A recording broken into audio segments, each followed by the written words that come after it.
I think I'm a leader, but only because it's what we do. I feel like the father who works 12 hours a day to make ends meet and provide for their children, like, he's a leader. He's leading his family. I think that woman who is trying to learn English, even though she had very few opportunities for a formal education in her home country, she's a leader. I know a lot of people who have DACA status, and they're still trying to figure out how to study and how to be advocates for our community. They are leaders. So I think the values of immigrants just really align with the values of leadership.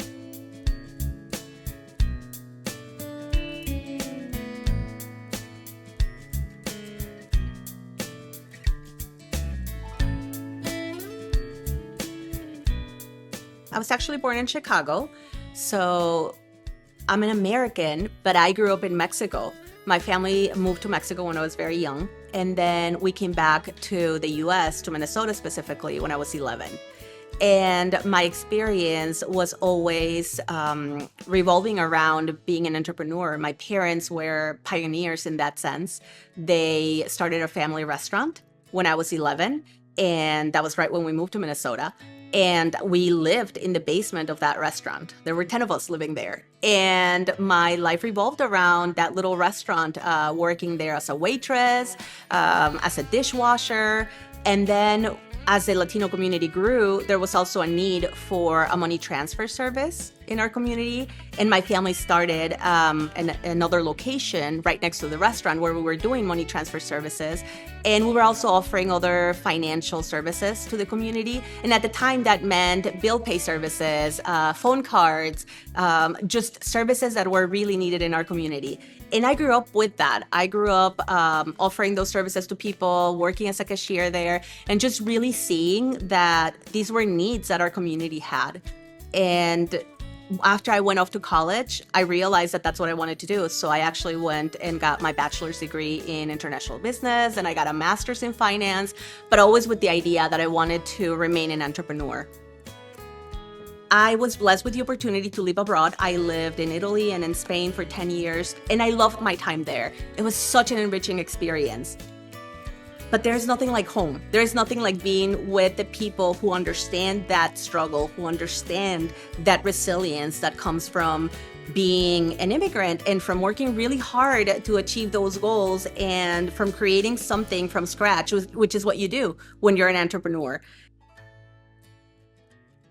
It was just amazing. It was just so thrilling to see how our community evolved so much in those 10 years that I was gone. When I was growing up here, I was the Latino kid in school. I was the Latino business in the street we were in. I was the Latino family. We were the Latino family in our neighborhood. That's no longer the case. Now we are fully ingrained in the Minnesota society, in the Minnesota fabric, right? And we're also a big part of the entrepreneur community. Everyone knows that Latinos are out there and they're creating and they're bringing, something to the forefront. And I love that. I came back in 2020, so this was right after George Floyd. And I remember driving down Lake Street, which was my street, which was a street where my family's businesses were thriving. And that was like a war zone.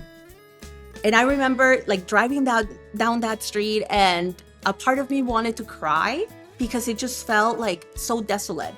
And it felt like everything we had worked so hard for had been burned to the ground. And at the same time, there was a part of me, there was this little voice inside my head that was telling me, don't you worry, we are going to thrive. We are going to make it out of this. We are going to rise from these ashes. And we did, because that's what our community does.